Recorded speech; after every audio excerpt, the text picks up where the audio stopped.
మనసులో భయాలన్నీ మరిచిపో, మగతలో మరో లోకం తెరుచుకో, కలలతో ఉషా తీరం వెతుకుతూ నిదలతో నిశారాణి నడిచిపో.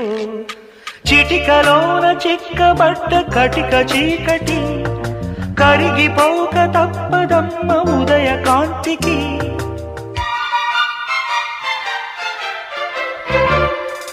జామురాతిరి జాబిలమ్మ